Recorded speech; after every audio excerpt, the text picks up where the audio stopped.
Hello, and welcome to Ecology and Me, a citizen scientist podcast for curious humans. I'm Kate Douglas, curious human, and today we're talking about squirrels. As someone who lived in New York for about a decade, I got used to ignoring squirrels. I only saw the swishes of their bushy tails out of the corner of my eye in parks, and I didn't really pay attention to them unless they ran across my bike path and caused me to swerve chaotically to avoid them. But this summer, I began seeing extraordinary photos of squirrels posted by writer and performer David Cale. His photos are so close up. I mean, he's right in these squirrels' faces, and dare I say, the squirrels look pretty cute. And just like a rom-com character who didn't realize she was in love with her best friend all along, I began to look at squirrels with fresh eyes. Who are you, my bushy-tailed friends? What mysteries do you have to reveal to us? Where do you hide your acorns? I sat down with David Cale to discuss the secret lives of squirrels in more detail. Well, I didn't have any connection to squirrels till the pandemic. It was around early April. I walked in the park and this squirrel came running up to me, completely not prompted by anything. And it was just curious. And I took some photos on my phone of the squirrel. And the next day I thought, to get some air and to get some sunlight, leave the apartment and walk to the park. And you have all these almonds in the apartment and various nuts. See if you can feed the squirrels. And this same squirrel came out again and took food from my hand. That squirrel was an eastern gray squirrel, the most common type of squirrel in New York City. Fun fact, not all eastern grays are gray. Some are black or brown rust-colored. The eastern gray is just one of about 278 known squirrel species. What? They are found on every continent except for Antarctica and Australia, presumably because they cannot find winter jackets or swimsuits in their size. So I kept going back there and every day, basically. And then I started taking photos of the squirrels and naming them, and then creating little stories around them, which sort of peaked with this insane notion that I put on Facebook that I was going to do an all-squirrel production of West Side Story. Maria, I just met a girl named Maria. And it was this light thing, and this kind of that was intended to somewhat counteract the horrors that were going on, both with the pandemic and with the climate politically and socially and what have you. And suddenly this little light, quirky squirrel posts, and every day people were checking in. They were really invested. And one friend of mine said, I can't believe I live in Italy and I'm worried about a squirrel in New York City. Have you ever wondered how many squirrels live in Central Park in New York City? Well, thanks to a 2019 squirrel census conducted by over 300 volunteers, the first of its kind, we have an answer. 2,373 squirrels. Meanwhile, no one seems to know for sure how many rats live in New York City. In 2014, statistician Jonathan Auerbach estimated the population to be about 2 million rats. Whoa. Have I told you the story about when I woke up with a rat in my hair? No? Okay, I'll save it for another episode. The first squirrel that I encountered, I named Lucille.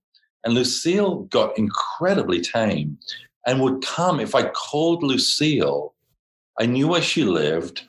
She would come out at 6:30 in the morning. She would come out of her hole in the tree. She'd come down. And there's another squirrel now that I named Max. And I've got video of yelling Max, and Max going like this.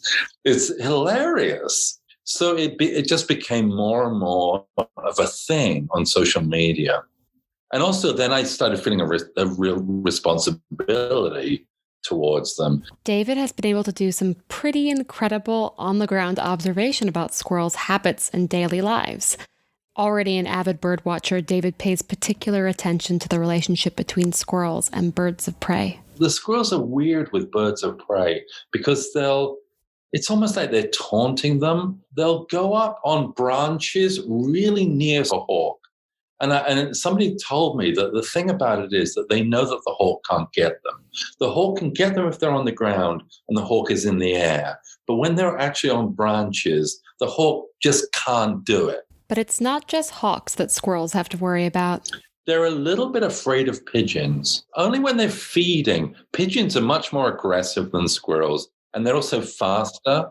In terms of feeding, squirrels apparently have a very good sense of smell and very good eyesight. I don't know about this because I'll put a nut next to a squirrel and I'm pointing to the nut and the squirrel's like, where is it?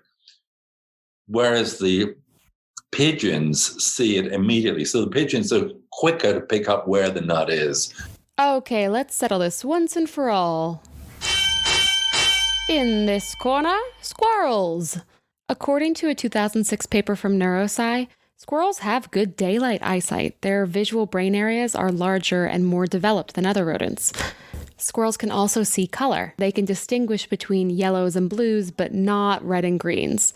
They're also able to see what's above and beside them without moving their head, thanks to peripheral vision. Not bad at all, squirrels. And in this corner, pigeons. So apparently pigeons have amazing eyesight. Pigeons can see ultraviolet light, a kind of radiation not visible to the human eye or the rodent eye as far as I could tell. They also have eyes on the side of their head, which gives them a field of vision of 340 degrees. That's almost all the way around their head, kind of like The Exorcist, not really like The Exorcist. Not to mention, pigeons can process visual information 3 times faster than a human. So when you see a pigeon fearlessly flying towards a moving car and then ducking away at the last second, that's because the car seems to be going much slower to them. Honestly, pigeons would make great action film stars. So in conclusion, David's observations really stand up to science here. Pigeons do seem to have some kind of an edge. But let's get back to squirrels. What's up with those swishy, bushy tails of theirs? Well, they use them for balance. And they communicate sometimes with the tail starts shaking. But they also do this thing. They use their tails as umbrellas sometimes. So they'll wrap their tails over their heads. It's really hilarious to see. I did a little more tail research and found some more amazing facts. A squirrel can regulate its body temperature by controlling blood flow to and from its tail. Some squirrels even heat up their tails and then wave them around to intimidate snakes that sense heat. Whoa. Okay, so what's up with squirrels burying nuts? Literally, I'll stand there for half an hour just handing out nuts that they bury, and then they come back and get another one. It's like it's insane. It's really insane.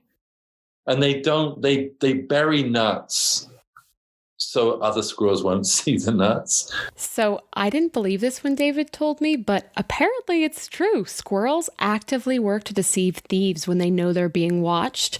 So they'll do things like pretend to hide nuts and bury them while keeping the nut in their mouth the whole time. It's called deceptive caching. And honestly, it's the same thing I do when I try to hide cookies from my boyfriend. So I get it. You got to know how to read the room with the squirrels, because some of them, they're very tame with me, but some of them if they jump on your hand or your fingers, their claws are so sharp, they're like little razor blades. So you can get scratched very easily. But some of them are so delicate. Most of them will put their paws on me, and I never get scratched. But one time I got bitten. It's a squirrel I know.